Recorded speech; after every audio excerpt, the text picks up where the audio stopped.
misericórdia. Amém.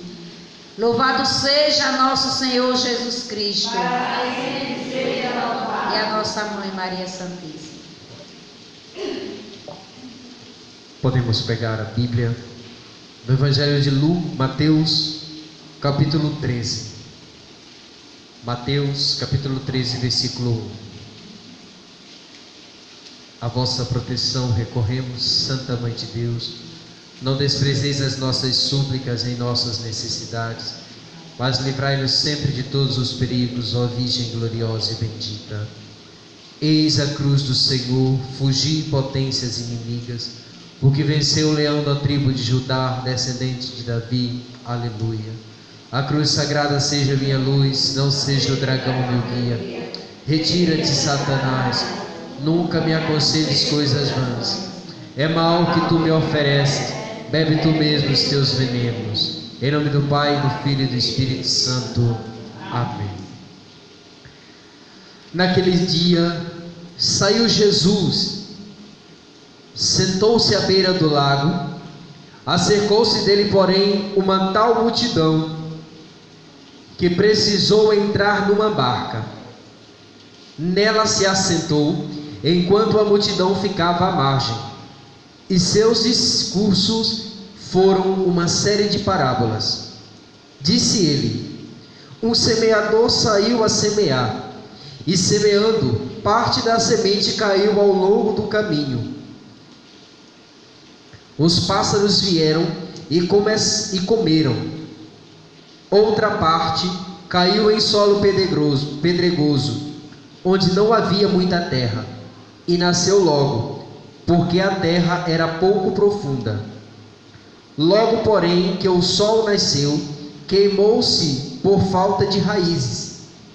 Outras sementes caíram entre os espinhos, e os espinhos cresceram e as sufocaram.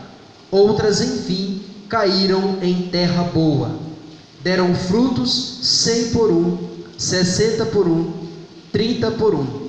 Aquele que tem ouvidos, ouça. Palavra da salvação. Glória a vós. Podemos nos assentar. Queridos, existem 4 tipos de ouvintes da palavra de Deus. Essa semente que o Senhor fala, ela é de uma forma especial a semente da palavra de Deus.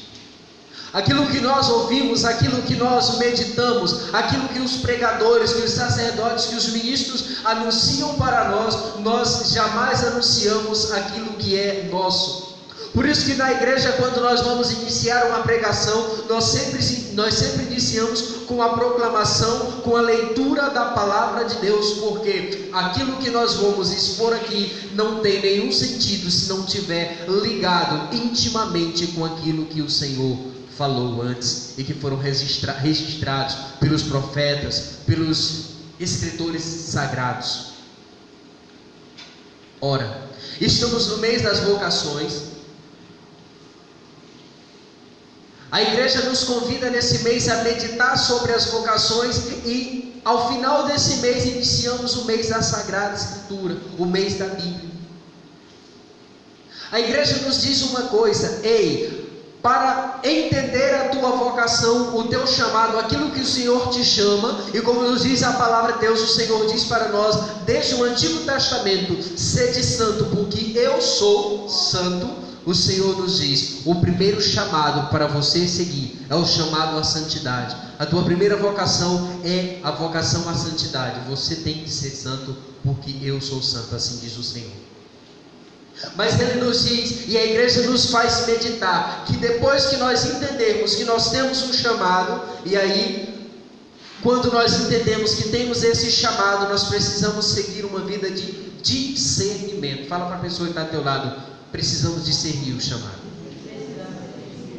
Mas o que é o discernimento? O discernimento é quando eu tomo conhecimento daquilo que Deus tem para mim, e à medida que o Senhor vai falando para mim, eu vou mergulhando no mistério do chamado. Mas não tem como mergulhar no mistério do chamado se não mergulhar no mistério da palavra de Deus. E é por isso que a igreja coloca justamente depois do mês vocacional o mês da Bíblia. Por quê? Porque a nossa vocação como cristãos, para vivermos a santidade, ela precisa, essa vocação, esse chamado, ele precisa ser alimentado pela palavra de Deus. Porque se nós não conhecemos a palavra de Deus, nós perdemos a nossa caminhada. Mas a palavra de Deus, como eu dizia na pregação passada, a palavra de Deus na nossa igreja nós não entendemos como apenas um livro, nós entendemos e nós sabemos isso conforme nos diz a palavra no Evangelho de João, capítulo 1, ela diz que no princípio era a palavra era Deus, a palavra estava com Deus, a palavra se fez carne e habitou entre nós, amém, igreja? Amém. Essa palavra é o próprio Jesus Cristo.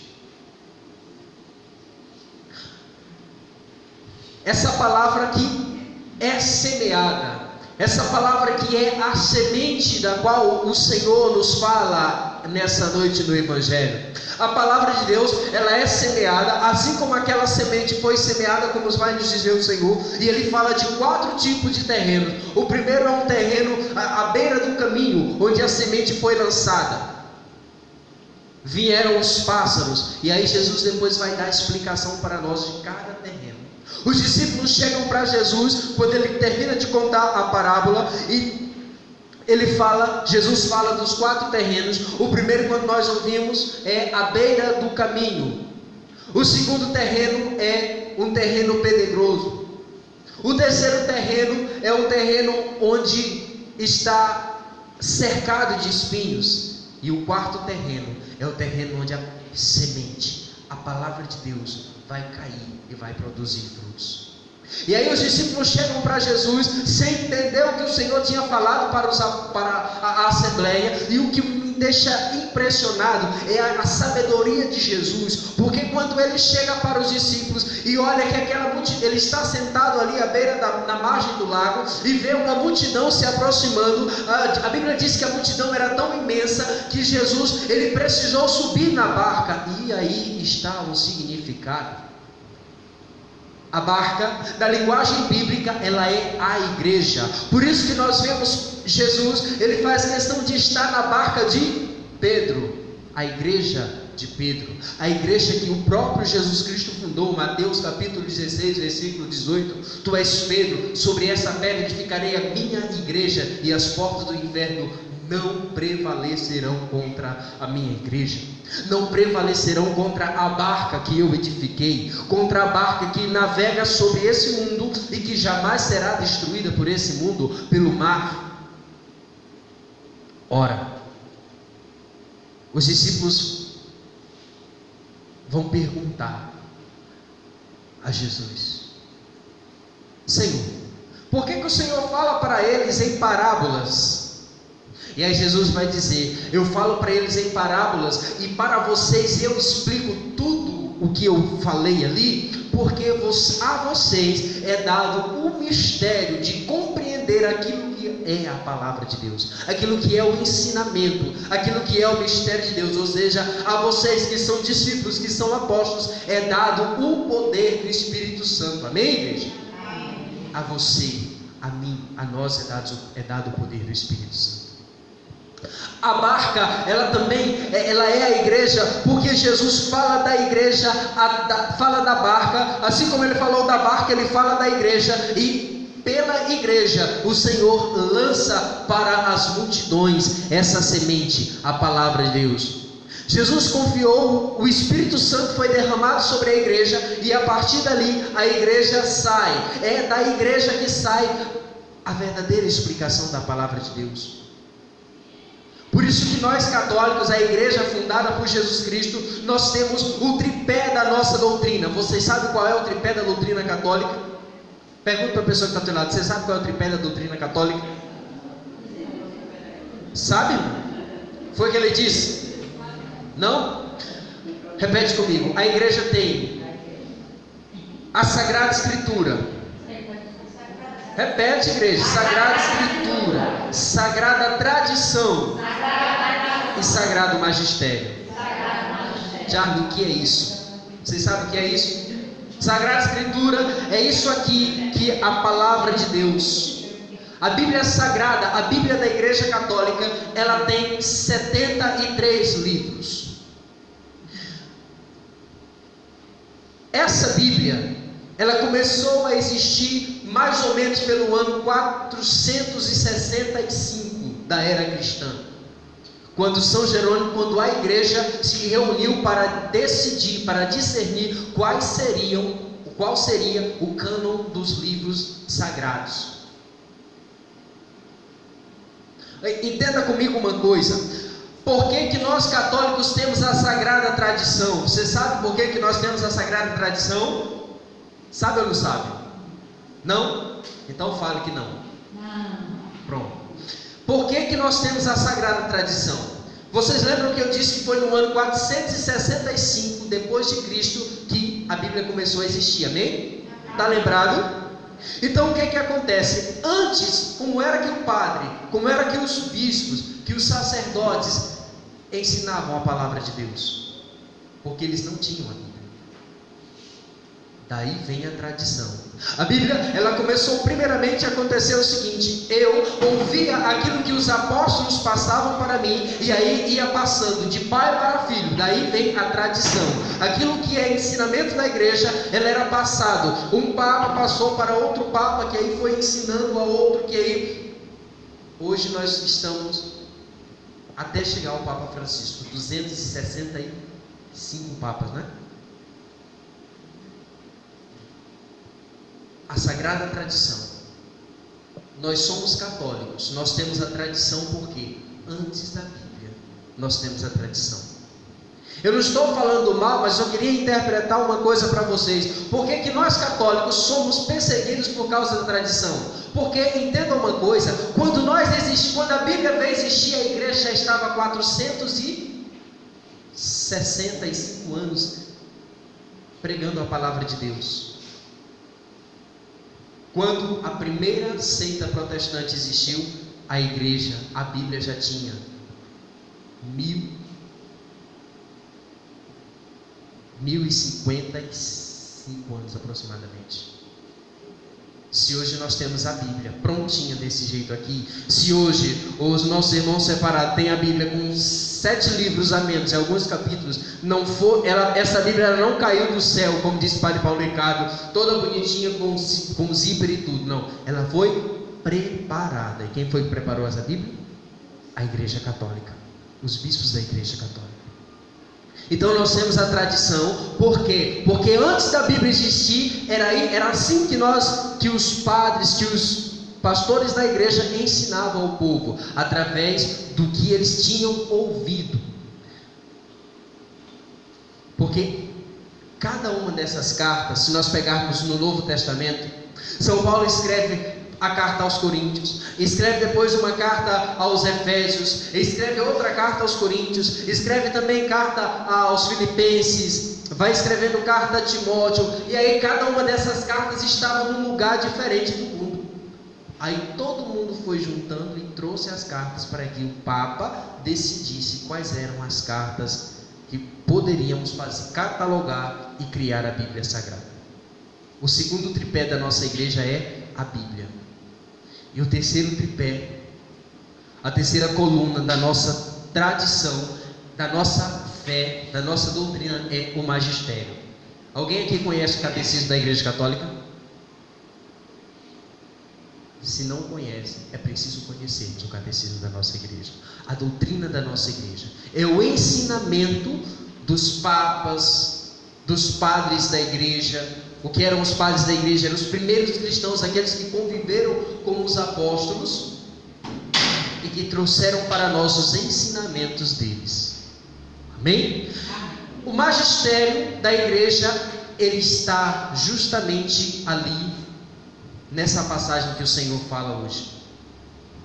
Quando ele diz para os discípulos: olha, a vocês foi dado o conhecimento, foi dado interpretar, conhecer o mistério. A Igreja Católica, ao Papa, aos bispos conciliares, aos cardeais, eles foram dados o mistério. E aí, quando um Papa escreve uma exortação apostólica como essa, e que já foram várias exortações apostólicas, eles não estão ensinando uma outra doutrina, não, eles estão falando para nós aquilo que Cristo e sua igreja está nos ensinando naquela época. Hoje, nós temos essa carta maravilhosíssima, que eu já li até numa outra oportunidade aqui, eu li para vocês um trecho dela, do Papa Francisco para nós.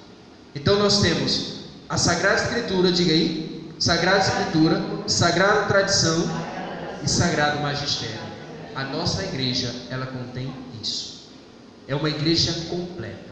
Meus irmãos, e aí, dentro do Sagrado Magistério, nós leigos, eu não poderia estar hoje pregando para vocês aqui antes do Concílio Vaticano II. Por quê? Porque até o Concílio Vaticano II, que aconteceu em 1965, concluiu, terminou em 1965, nós leigos não podíamos pregar. Aí a igreja disse, é através do homem que o homem deve conhecer nosso Senhor Jesus Cristo. Aí o Papa liberou para a gente fazer pregações. Assim como eu, assim como Gorete, como tantas outras pessoas que estão aí anunciando o Evangelho, pregando a palavra de Deus, você também é convidado a anunciar a palavra de Deus. Fala para a pessoa que está do lado, você é chamado a pregar. São Francisco de Assis dizia, nós somos chamados a pregar, se necessário com palavras, porque a maior pregação, amém, igreja? A tua maior pregação, ela deve ser a sua vida. Se você prega com palavras, se você viver pregando aqui, para viver a santidade, para viver a castidade, pregar contra o adultério, e aí lá fora você encontra o Charlie namorando com uma mulher que não seja a Jane, qual será o meu testemunho?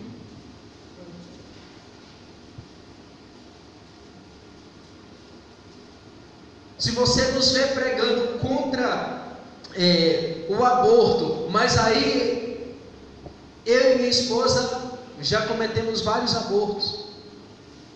Se você me vê pregando contra as bebidas alcoólicas, e aí eu tenho um bar, qual seria o meu testemunho? Por isso que a nossa maior pregação, ela deve ser com a vida. Amém? Amém. Diga para a pessoa que está do lado de novo, tem que ser com a vida. Porque se não for, igreja, não dá certo. Irmã, olha, os discípulos chegaram para Jesus e aí fizeram essa pergunta. E aí Jesus é quem vai fazer essa pregação para nós hoje. Ele vai explicar direitinho o que são os terrenos. Lembra quais são os terrenos? Ou não? Quais são os terrenos? A beira do caminho, terreno pedregoso, espinhoso e o terreno fértil. Então eles chegaram para Jesus e perguntaram tudo isso. Olha, o irmão está afiado, aleluia. Irmãos, olha o que Jesus explica para eles. Presta atenção na pregação de Jesus para nós hoje. Ouvi, pois, o sentido da parábola do semeador. Versículo 19 lá do texto. Se você quiser pode pegar, se não acompanha ouvindo. Quando um homem ouve a palavra do reino e não a entende, o maligno vem e arranca o que foi semeado no seu coração. Este é aquele que recebeu a semente à beira do caminho. Jesus está dizendo para nós o seguinte: ei, você viveu nesses dias um encontro maravilhoso, e foram tantas gente que viveram um encontro, o Forma Day.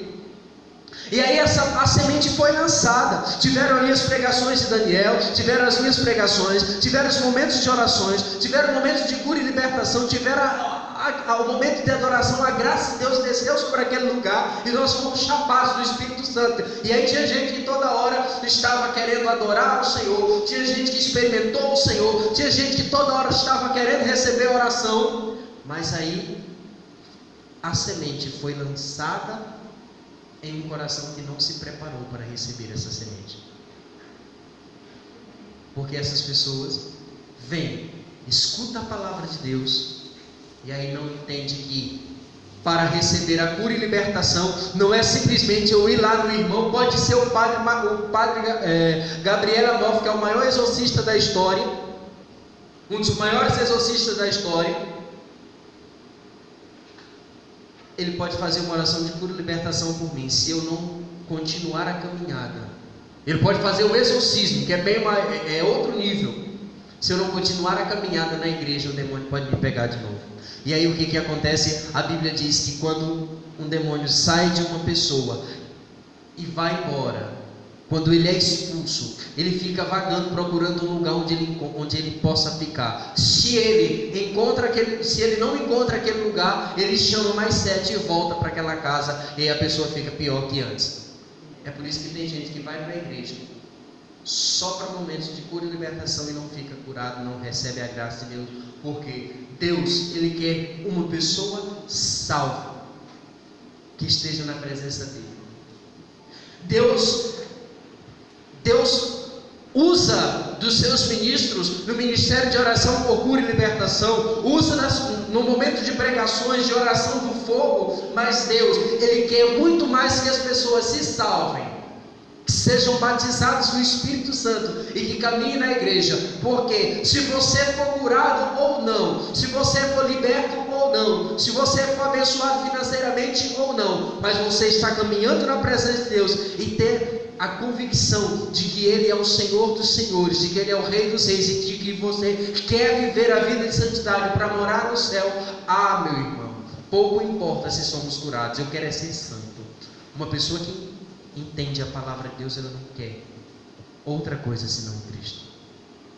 Uma pessoa, Jesus vai explicar o segundo terreno, o solo pedregoso em que caiu a semente, é aquele que acolhe com alegria a palavra ouvida, mas não tem raízes, é inconstante, sobrevindo uma tribulação ou uma perseguição por causa da palavra, logo encontra uma ocasião de queda. Ou seja, quando nós ouvimos a palavra de Deus, recebemos com alegria, e aí caminhamos na igreja, eu ouvi falar sobre a total consagração, fiz a consagração. Eu ouvi falar sobre o grupo de oração da renovação carismática, eu tive o meu encontro com o nosso Senhor Jesus Cristo, e agora eu quero caminhar, eu quero viver na igreja todo dia e noite, toda hora, todo dia, toda hora. E aí chega um momento em que eu sou perseguido, porque todo aquele que passa por uma experiência profunda com Cristo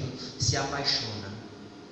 E quando nós nos apaixonamos pelo Cristo, logo vai chegar o momento em que o Senhor vai nos provar, para saber se nós somos, para mostrar para nós que nós somos fiéis. Eu costumo dizer que Jesus não nos prova para Ele saber se nós somos capazes de segui-lo, amém? Jesus, Ele nos prova porque Ele quer mostrar para você que Ele não fez a escolha errada, mas que você foi alguém que foi chamado por Ele para viver a santidade, e que você a partir de hoje vai viver a santidade. Jesus escolhe você para dizer, Jesus faz a aprovação com você, a prova acontece na sua vida porque Jesus está dizendo: ei, você é meu, e aconteça o que acontecer, você não vai desistir. Eu vou só falar uma experiência de um santo da nossa igreja, mas eu vou encaixar ele bem aqui em uma dessas sementes que caíram. O terreno que recebeu a semente entre os espinhos representa aquele que ouviu bem a palavra de Deus. Olha, ouviu bem a palavra de Deus.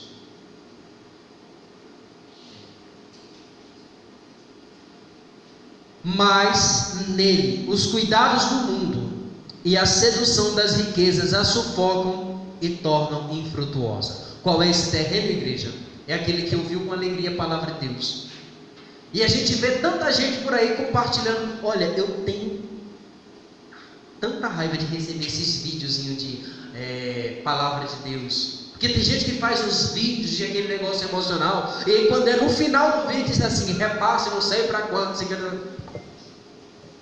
Se você não quiser ser bloqueado da minha lista de contatos, não fique mandando para mim esses vídeos que tem palavra de Deus, aí no finalzinho tem passe para não sei quantos, que eu acho isso um saco.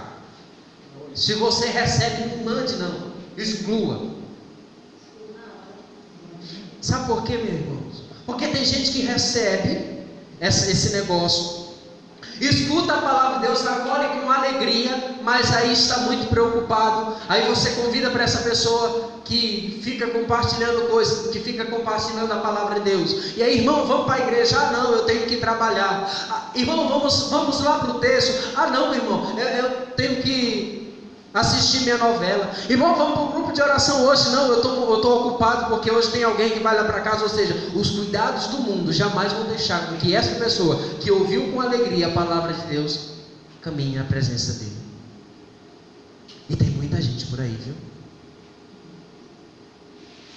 Nós vivemos um tempo em que as pessoas em que muita gente não quer encontrar-se com Cristo, ele quer simplesmente encontrar-se com as fantasias do mundo.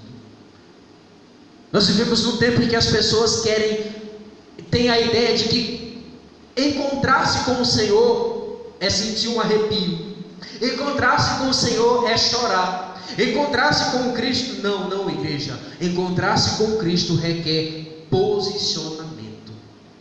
Encontrar-se com o Senhor requer um posicionamento, porque a partir do momento em que nós caminhamos na presença de Deus, acontece isso aqui, olha. A terra boa é aquela que ouve a palavra e a compreende e produz fruto, 100 por 1, 60 por 1 e 30 por 1. Ora, a terra boa é aquela que ouve a palavra de Deus. E aí, meus irmãos, quando nós ouvimos a palavra de Deus e essa palavra cai no nosso coração, e o nosso coração é uma terra boa, essa terra boa, ela vai fazer produzir frutos. E aí não se preocupa, porque esses frutos eles vão produzir de forma diferente.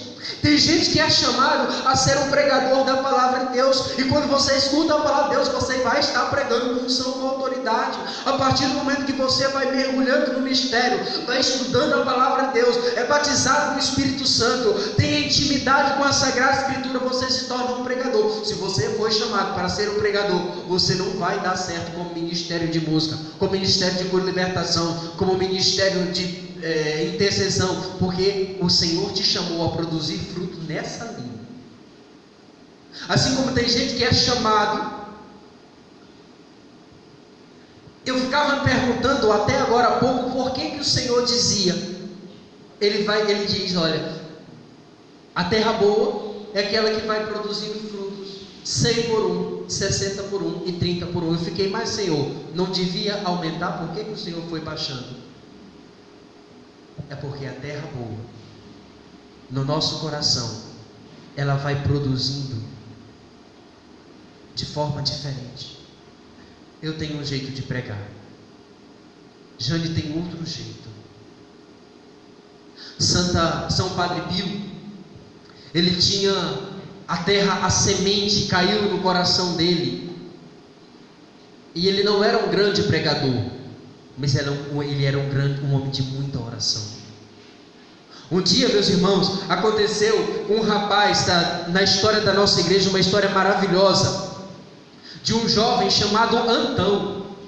Olha o que aconteceu com ele. Vocês sabem aquela passagem que o jovem rico chega para Jesus e pergunta, mas Senhor, bom mestre, o que faço para receber o reino dos céus? E ele diz, olha, observa os mandamentos. E Jesus disse, e o rapaz disse, não, mas eu já cumpro os mandamentos, já vivo a castidade, eu sou quase santo. E Jesus diz, olha, falta apenas uma coisa para você.